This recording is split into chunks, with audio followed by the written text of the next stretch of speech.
Bismillahirrahmanirrahim. Assalamualaikum warahmatullahi dan hak asasi manusia.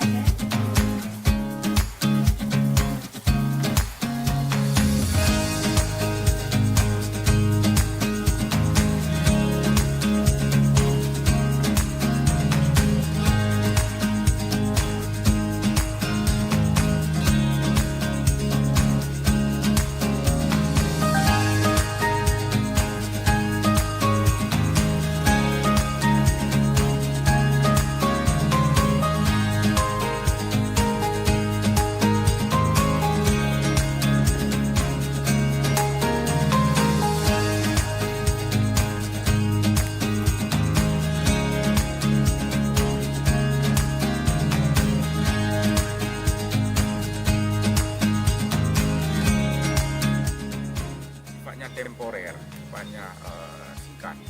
Oleh karenanya kita mencoba mendesain tanaman-tanaman yang itu bisa menghasilkan pendapatan yang istilahnya fast growing trees, ya, fast harvesting, artinya cepat tumbuh dan cepat hasil.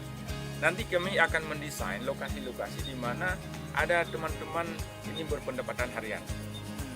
Jadi ada pendapatan harian, ada pendapatan mingguan, ada pendapatan bulanan, dan ada pendapatan 3 bulanan dan pembinaan narapidana pada akhirnya akan kembali pada keberhasilan dalam melakukan pengembangan dan pemberdayaan narapidana itu sendiri.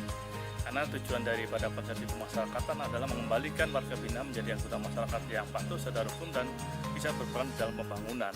Untuk itu pendidikan dan keterampilan menjadi kunci sukses. Kemudian juga peran masyarakat dalam hal ini adalah penerimaan masyarakat terhadap para narapidana itu sendiri, sehingga stigma itu bisa kita kita hapus. Ya. Untuk itu dalam menjalin kerjasama dengan para pihak dalam pengembangan dan pemberdayaan narapidana menjadi cukup penting. Melalui kampung asimilasi ini kita harapkan sekali lagi ada sinergi antara kita dengan masyarakat di dalam pembinaan narapidana. Mereka nanti diajarkan apa aja nih Pak?